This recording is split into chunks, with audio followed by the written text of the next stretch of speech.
Okay. So as I just mentioned, your mindset has got you to where you are right now. So for you to be able to change your results, you've got two things. You either need to, whatever it is that you aspire to bring it down to where your current mindset is and keep getting the same results that you're getting now. Or the other thing to do is to actually change your mindset. Mindset is everything. In the last 12 or so years that I've probably been working in this field, it doesn't matter what strategies you give someone, if their mindset doesn't change, their results doesn't change. So as I said, if you aspire for something different, whatever it is for you, you know what it is, and you're not getting there, you've got two choices. You either need to bring that aspiration down to match your current mindset, or you need to change that mindset to create what you want. So over the next couple of weeks, I'm going to be bringing you a series, and it's Change Your Mind, Change Your Results. And we're going to go through this step by step to be able to explain to you how important this is and some really easy hacks on how to do it. Now, the first lot of hacks that I'm going to talk about today actually come straight from NLP, Neuro-Linguistic Programming, which is something that I teach. And it's probably, the basic principles that NLP works on, but also for you to understand that it is actually the basic principles that is needed in order for you to actually change your mindset. Now, these principles that I'm going to bring to you are not necessarily true in the sense of you don't have to completely sit there and believe them. But if you assume this way of thinking, things change, okay? So they're not concepts that you have to sit there and say, yeah, they are, I agree with them 100%. There might be some of the things that I'm going to say to you today that you might not agree with, and also some things that might trigger. But if you take on and assume these concepts, they change the way your mind works. They change the neuroplasticity of your mind. And of course, in order to be able to get different results, it's all about changing the way your brain fires off. So you can't unlearn something. So what you're going to learn today, even though if you don't agree with it 100%, there will be some sort of seed that will be popped into your unconscious mind that will allow your unconscious mind to work slightly different and thus getting slightly different results.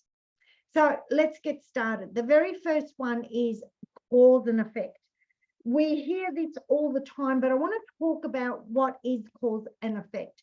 NLP is pretty much based on this principle. Now, people are either at the cause of something or the effect. What does that mean? Being at the effect of something means that something happens externally to you and you say, that is now something I can't change. That's now going to affect what I do next. That's going to affect my mood. That's going to affect my thinking. And what it does, it actually takes the power, that situation that happens, no matter what it is, takes the power away from you. So cause and effect means that, yeah, I understand that there are things that absolutely 100% happen outside of you, things that you cannot control. But cause and effect is not about taking blame for these things. It's about not allowing that situation to affect you moving forward. And this is one of the principles that a lot of people don't quite understand. I hear it all the time. Such and such happened, so now this is what's going to happen to me. I can't do this because of this. I can't do that because of that. Now, you didn't create that external situation, but by being at the effect, it takes the power away from you. Instead, if you are at cause, right? Not meaning you caused the situation, but meaning, yes, this has happened, but what can I control? What can I be in charge of? And the first thing you can be in charge of is your mindset and the way you think about that situation. That will now change the results. That puts you in a completely different frame of mind. So being at cause is about looking at, what did you learn from this situation? What do you need to change so that you're no longer at the effect of whatever's happened outside of yourself? How have you created this? Now, when I say how have you created this, I'm not saying you actually created the situation, but you've created the way you think about it. So this is a completely different way of thinking. Yeah, we didn't create the situation. You know, we're not far out of COVID. We're not, we're in the middle of a so-called economic crisis. Just listen to the media, they tell you all the time. But what you want to be looking at is, how did you create that in your mind? If you've gone into fear, if you now have gone into scarcity, what's actually happening for you that's caused you to go into that state that you are in? So it's completely different than saying, I created this. Okay, so you haven't created this, but you have created your thinking. So remember that everything that you experience is experienced within your mind. Okay, and so what you need to do is ask yourself, why have I caused this experience?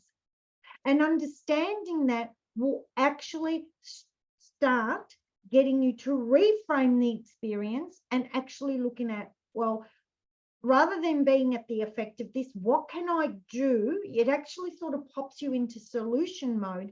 What can I do to create now a different result, a different way of thinking? Okay, so being at the effect of something means you have no choice. Being at cause means that you take the choice back and you choose how you're going to think about a situation and what you're going to do next around that situation. So it's completely up to you. It puts you back in the driver's seat of your own life, no matter what's happening outside of you. Because whatever you're experiencing outside of you, no matter what's happening, it is your experience. Okay, and I think it's Albert Einstein actually said that reality is just our illusion. Yes, a very strong illusion, but it is our illusion. So if you jump onto the cause and say, well, you know what, this is my creation, my illusion of whatever's happening out there in the world, because there's people looking at things from completely different angles, and you're just looking at it from your perception. And if you start to look at it slightly different, doesn't mean it changes the situation. It means it changes the way you approach it, and it puts you back in the driver's seat. In NLP, cause and effect we call empowerment, because being at cause empowers you to take control. The number 2 hack is reasons or results. This is something I see all the time. All the time. People tell me all the reasons why they can't do something. All the reasons.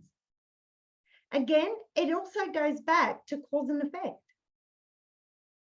If you're looking at all the reasons why you can't, you're at the effect of all those reasons, rather than looking at the results that you can create in your life.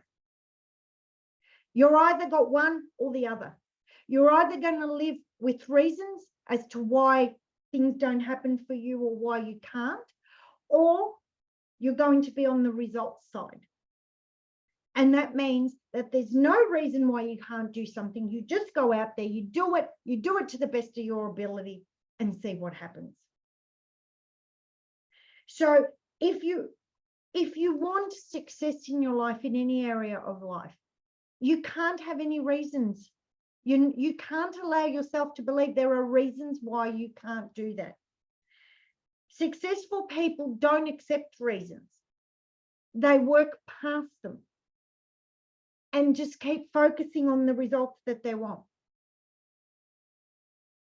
And remember, anything that stops you from getting what you want in life is not a good reason. There is actually no such thing as a good reason, because all reasons do is tell you and confirm to you that you can't have something. And sometimes, these excuses that we use can be internally within ourselves. Okay, they can be our reasons that we give ourselves through our limiting beliefs. So what excuses do you use? Next time you come up with an excuse, catch yourself and see what it is that you're saying to yourself, or what it is that what are you using as your reasons for not getting results in life? Because the only person who stops you from getting your results is you. The only person that stops and allows these reasons to stop you is you. So have a really good think about that and stop that, become aware of these reasons rather than jumping into this autopilot, which is what we do because our brain drops into that default mode network of ours. And we go into, if we're a person that is constantly allowing reasons to stop us, we will default into that as soon as something gets a little bit hard. So what you need to start doing now is stopping yourself from doing that and go, that's a reason. Why am I actually thinking this? And go back, because you know what? It could be something from your childhood. It could be a trauma. It could be so many things that is causing you to create these reasons. Every time, right, you don't get a result that you want, because sometimes these reasons are even unconscious. Every time you set out for a result and you don't get it, ask yourself, why?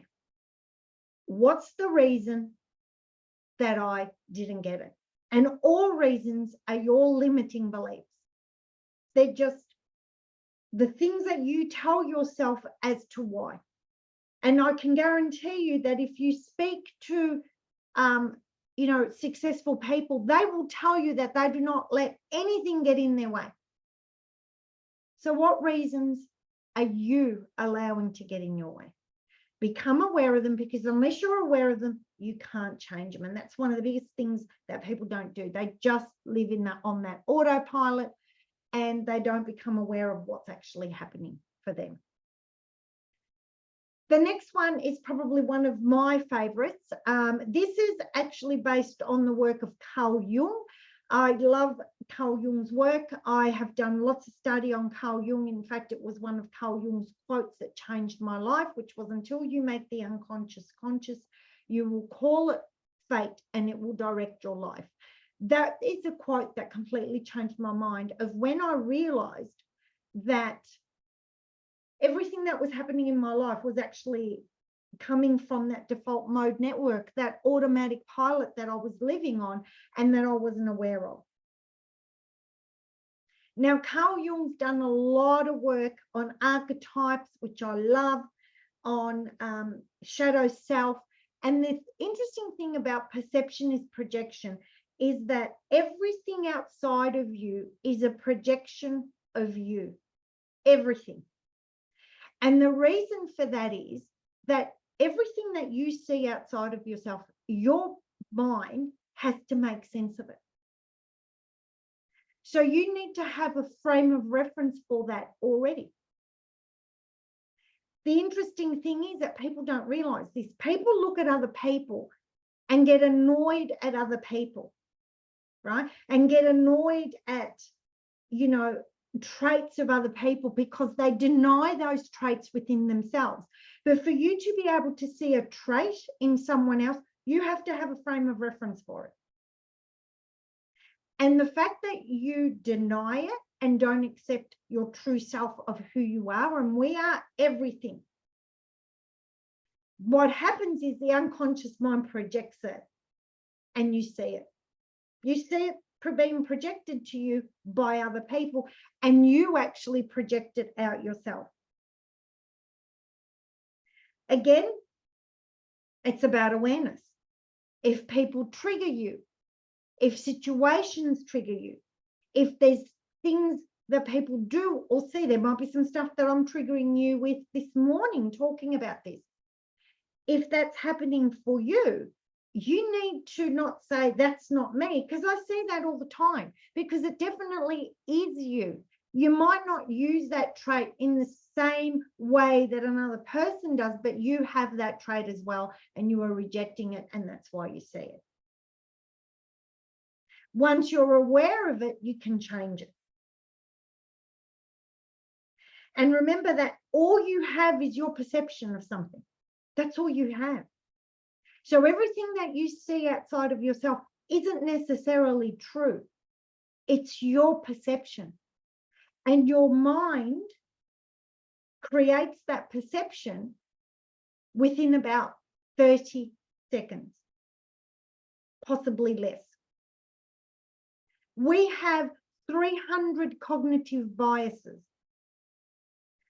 When something happens outside of us, the unconscious mind needs to make sense of it really quickly. And it uses one of these cognitive biases.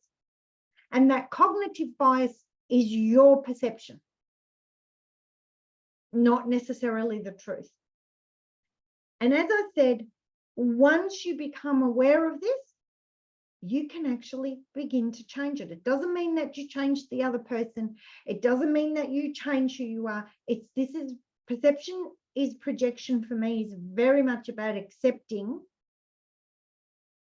who you are as a person and accepting every single part of you. And then what tends to happen is, number one, you don't project those hidden parts of you that you don't want people to see, but everyone can see it, out. And number two, you don't get triggered by them because they no longer affects you if you accept it. If you can look at someone who's mean and say, yeah, well, you know, I have been mean and I can be mean, and in certain circumstances, you know, that's me. Maybe not exactly the way that person's doing it, but I have got that trait as well. Guess what? It stops triggering you, because your unconscious mind is bringing something to your attention that you are not accepting. So as I said, work of Carl Jung, absolutely amazing. All shadow work, we call this shadow work, and the unconscious mind will project your shadows back to you for healing. The fourth one is responsibility, your responsibility. At the end of the day, you are responsible for your results. You are responsible for your life. Even when external circumstances go wrong. And I know exactly what this means, because 11 years ago, my life got turned upside down, and it was not something that I created. So I had the choice to be at the effect of it, or to look at it and take responsibility for my life and thus my results. To take responsibility for how I thought about what happened, or to be at the effect of what happened. I didn't like what happened. I still don't like what happened. But I chose to take responsibility for the way I viewed that situation. And in doing so, it allowed me to create different results. Because the minute you don't take, again, responsibility for yourself, you're saying you have no choice. So, yeah, maybe there are some things where the choice was taken out for you. But it's up to you what you do next. It's up to you to make things happen. It's up to you to be responsible how you think about something. It's up to you how you decide that you want to move next, and whether you want to allow a person, a situation to actually dictate your life, or whether you say, yep, that happened, but now I'm going to be responsible and take charge of what happens next. And that's what responsibility is all about. So, as I said, this is not about, taking blame for stuff. This is about choice. And when you feel like you have choice or autonomy, in the sense of, I'm responsible for this, no one else can actually be responsible for my life, your life begins to change. Soon as you begin to take responsibility for how you view the world, how your perceptions work, doesn't mean you have to like things. It doesn't mean you have to accept things. It means that you give yourself choice, and you don't allow people or situations to take the choice from you. That's it for me for today. I hope you really enjoyed this. I really welcome some questions. So please pop the questions down. If you want to see more of this, please, you can find me all over social media. I really look forward to bringing this series to you, and for you guys to enjoy this, to show you how you can change your mind, change your results in life. Thank you for being here, guys. I'm just going to, love it when that